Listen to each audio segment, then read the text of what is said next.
Assalamualaikum warahmatullahi wabarakatuh. Selamat malam semua. Hari ini kelompok kami ingin mempresentasikan tentang hasil wawancara terhadap eh, kewirausahaan. Pertama-tama ada anggota kelompoknya sendiri, ada saya Galaji Nugroho, yang kedua ada Maura Wildani, yang ketiga ada Rizky Zahira, dan yang terakhir ada Willy Yoga Pratama. Next. Oke, kita membahas tentang mengembangkan bisnis aparel serta cara mempertahankan di tengah persaingan dan kondisi pandemi ini. Oke, nama pelaku usahanya adalah Kak Iwan eh, dengan dengan usaha bernama Dea Asa. Usaha ini menjalankan usaha thrift pakaian remaja. Next. Waktu wawancaranya sendiri tanggal 20 Februari 2022 jam 1 siang. Melalui media Zoom online meeting. Oke, ketika usaha pertama didirikan, bagaimana upaya untuk mengenalkan produk kepada masyarakat? Kata kata narasumbernya, awalnya saya pastikan kalau produk saya memang berkualitas. Jadi nanti secara nggak langsung bakal ada persepsi dari mulut ke mulut oleh konsumen yang puas, promosi murah, efektif pula. Di samping itu, saya juga promosi melalui media sosial. Yang kedua, bagaimana proses pengumpulan modal untuk memulai usaha ini? Apakah memproduksi barang pakaian sendiri atau membeli dari sales lain? Oke, beliau menjawab, karena modal dananya saya punya tidak besar, saya tidak mempunyai biaya yang besar atau modal yang besar, jadi saya menggunakan sistem dropship. Jadi saya tidak rugi juga kalau tidak ada yang membeli, karena saya tidak menyetok barang tersebut. Yang ketiga, bagaimana minat pembeli konsumen terhadap pakaian pada saat pandemi COVID-19 sekarang, dan bagaimana cara agar tetap bertahan dengan banyaknya pesaing yang serupa, terlebih di e-commerce banyak menjual pakaian yang murah dan di masa sulit pandemi ini. Oke, beliau menjawab, pandemi memang berpengaruh sama daya beli masyarakat, tapi belakangan ini sudah mulai bisa beradaptasi. Cara saya biar tetap bertahan dan mempertahankan kualitas produk saya juga menampilkan beragam jenis pakaian yang inovatif, baru, dan sedang digandrungi oleh anak muda atau lagi hits.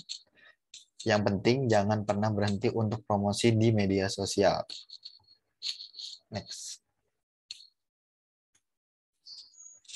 Oke, selanjutnya akan dibacakan oleh rekan saya.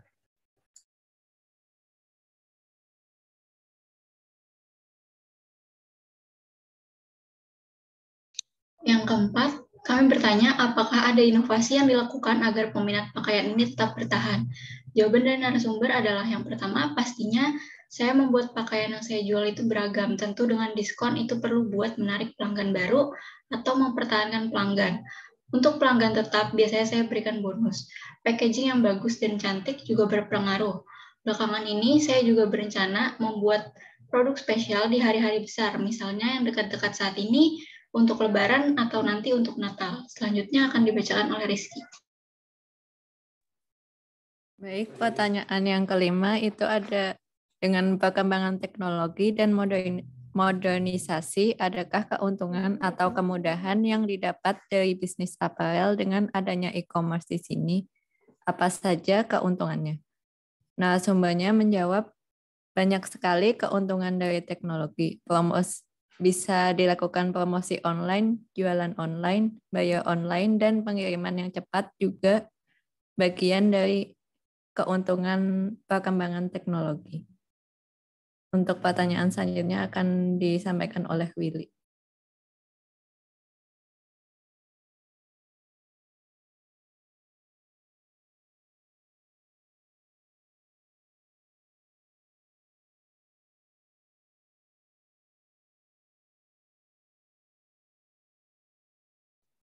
Baik, terima kasih.